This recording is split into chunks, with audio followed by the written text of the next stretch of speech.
ఈరోజు మనం మాట్లాడుకోబోయే విషయం వింటే మీకు మైండ్ బ్లాక్ అవ్వడం ఖాయం. అబ్బే, ఇదేదో మామూలు పొలిటికల్ అప్డేట్ అనుకోకండి. ఇది ఒక రేంజ్ క్లైమాక్స్ సినిమా కంటే ఎక్కువ మలుపులున్న రియల్ స్టోరీ. దశాబ్దాలుగా ఒకే మనిషి గొడుగు కింద ఒకే రకమైన భయం నీడలో బతికిన ఒక రాష్ట్రంలో అసలు ఎవ్వరూ ఊహించని పెను మార్పొచ్చింది. అదేంటో తెలుసా? మన దీదీ సామ్రాజ్యం కుప్పకూలిపోయింది. అవును, మీరు విన్నది నిజమే. అసలు బెంగాల్లో ఆ అరాచక పైలని ఎలా ముగిసింది? అంత గూండాయిజం మధ్యలో కూడా ప్రజలు ఎలా తిరగబడ్డారు? ఈ వీడియోలో మనం బెంగాల్ రాజకీయాల వెనుకొన్న అసలు రంగులను, అక్కడ జరిగిన సీక్రెట్ ఆపరేషన్ల గురించి తెలుసుకుందాం.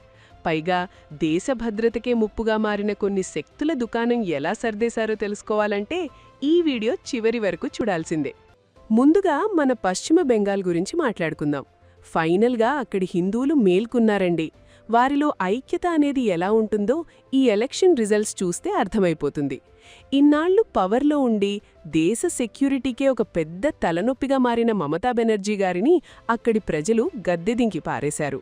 దాదాపు 15 ఏళ్ల నుంచి, అంటే 2011 నుండి మొన్నటిదాకా ఆ రాష్ట్రాన్ని తన గుప్పిట్లో పెట్టుకున్న ఆమెకు ఈసారి ప్రజలు గట్టిగా షాకిచ్చారు. అసలు హైలైట్ ఏంటంటే, బెంగాల్ లాంటి పెద్ద స్టేట్లో ఇప్పటివరకు ఒక్కసారి కూడా అధికారం దక్కించుకొని బీజేపీ ఈసారి మొట్టమొదటిసారిగా పాగా వేయబోతోంది. ఇన్నాళ్లు అక్కడ ఏం జరిగినా డెమోక్రసీ అని ముసుగువేసేవారు. కానీ ఈ రిజల్ట్స్ చూస్తుంటే పోయినసారి ఆమె ఎలా గెలిచిందో ఇప్పుడు అందరికీ ఒక రేంజ్లో అనుమానం కలుగుతోంది. పోయినసారి ఎన్నికల టైంలో బెంగాల్లో జరిగిన విన్యాసాలు గుర్తున్నాయా? హబ్బా, అవి ఎన్నికలా లేక ఏదైనా యుద్ధక్షేత్రమా అన్నట్టు విపరీతమైన హింస జరిగింది. ఆ గొడవల్లో చనిపోయిందెవరో తెలుసా? ఎక్కువగా బీజేపీని సపోర్ట్ చేసిన హిందువులే. టీఎంసీ గూండాలు వీధుల్లో పడి ప్రజల్ని బెదిరించి పోలింగ్ బూతులను కబ్జా చేసి ఓట్లేయించుకున్నారని అప్పట్లో మీడియా కోడై కూసింది. ఫలితాలొచ్చాక కూడా శాంతించకుండా ప్రత్యర్థి పార్టీల కార్యకర్తలను వెతికి మరీ వేటాడారు. కాని ఈసారి సీన్ మారింది.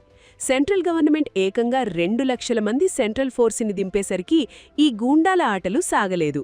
అయినా సరే 2 లక్షల మంది ఫోర్స్ ఉన్నా కూడా ఇంకా అక్కడ హింస జరుగుతోందంటే పోయినసారి అసలు ఫోర్సే లేనప్పుడు మన దీదీ శిష్యులు ఎంతలా రెచ్చిపోయుంటారో ఒక్కసారి ఊహించుకోండి.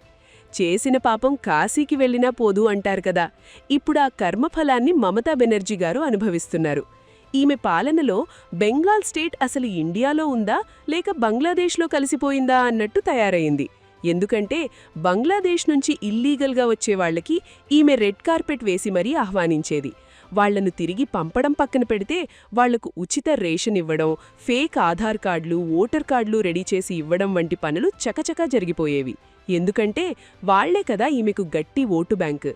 దేశం ఏమైపోయినా పర్వాలేదు, నా కుర్చీ నాకు ముఖ్యం అన్నట్టుగా ఈమె రాజకీయ ప్రయాణం సాగింది. అందుకే బెంగాల్ ఇప్పుడొక బంగ్లాదేశ్ లాగా మారిపోయిందని జనం వాపోతున్నారు.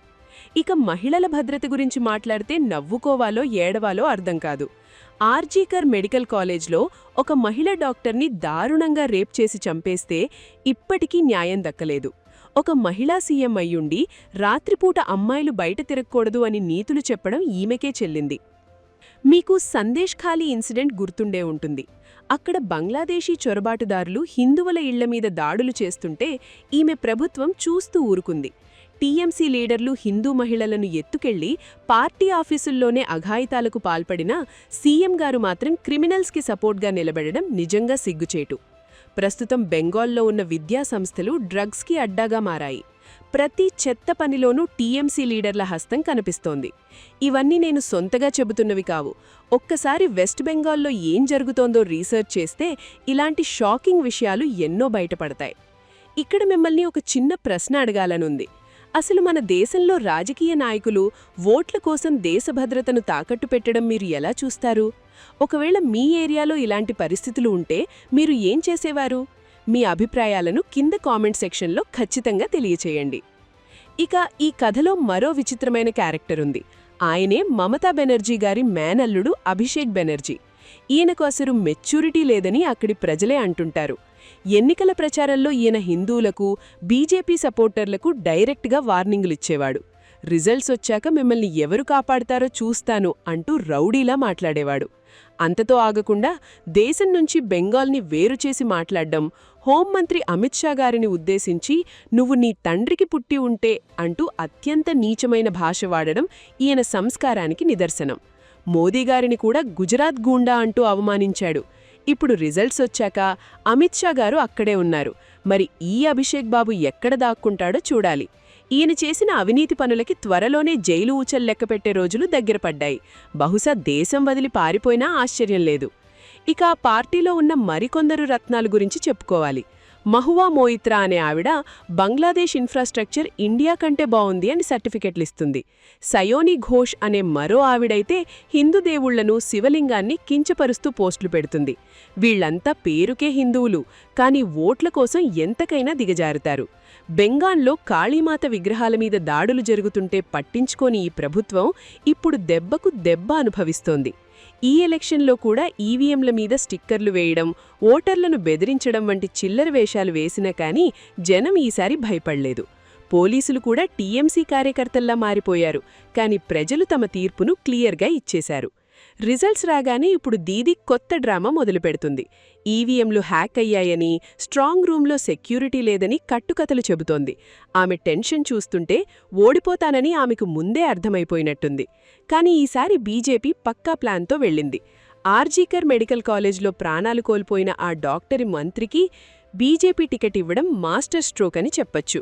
ఆమె తన కూతురికి జరిగిన అన్యాయానికి పగ తీర్చుకునే వరకు జుట్టు దువ్వను అని శపథం చేసి పోరాడింది. ఇప్పుడామె గెలుపు బాటలో ఉంది.